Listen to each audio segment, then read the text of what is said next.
Hello friends, today I'm going to be talking to you about a game called Pacific Drive. Funny story, I bought this game on release day, wasn't sure about it, and I returned it, and then I was given a key a couple weeks after that, so shout out to the developer for that, and let's get into it. So Pacific Drive has a story of around 20 hours. At this point, I am not done with the story. I'm about 8 hours into it, but I am on a deadline for this video, and I feel like I've gotten the gist of what this game offers, definitely enough to know how I feel about it.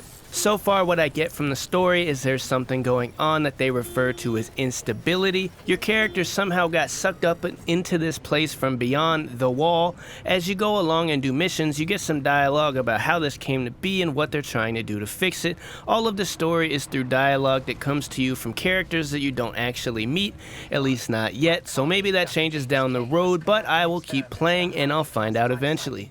So the big draw here is the gameplay itself. Now from outside, this might appear to be a driving adventure, and if you go into this thinking that, you will probably have a bad time. It is absolutely a roguelike. You craft survival needs, you fix your car, and you go on runs. Most of what you're doing is collecting material on your runs to fix your car from the runs that you're going on, so really circular, I suppose, but you are also doing missions along the way to help undo whatever it is that got you here in the first place. You make upgrades to your garage, craft new tools, and try to improve your chances out there in the zone. When I first picked this game up and returned it, I was out on a run, frustrated by the UI, alarm bells going off in the car, being grabbed by abductors. It was overall overstimulating and I wasn't sure about it, so I returned it and decided to wait. I can say that the second time around it is much better. I don't know if they actually changed much of the UI or if it was me going back and forth with the controller to mouse and keyboard. This time I picked mouse and keyboard only and have had a fine time navigating the menus and crafting. If you enjoy run-based games, looting and crafting, you will surely enjoy the loop this game has to offer. Where I am right now, there is kind of an annoying detail that you have to drive through a location to get to a location that is beyond the first one. Hopefully my visual helps a little bit, but it feels like an artificial way to inflate runtime, and I think it's unnecessary. My other gripe is not being able to suspend runs. They can get upwards of 45 minutes to an hour, and not everyone has that kind of time to commit to without the threat of losing materials for abandoning a run.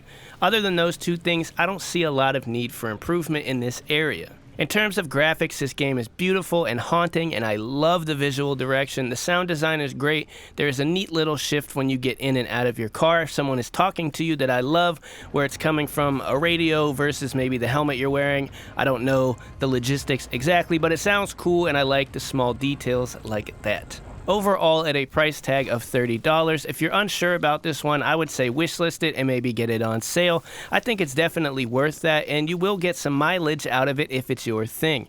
It's a super unique game, and I love when developers take a chance, so if for nothing else, I would love to see them get support for doing something more original and really going for it. I will continue to play this, and if my mind drastically changes from now to endgame, I will come back and do an update video.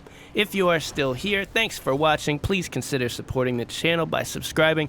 I post VR content all the time on my shorts feed and reviews coming off the press hot and ready. Again, thank you for watching, and I hope to see you next time.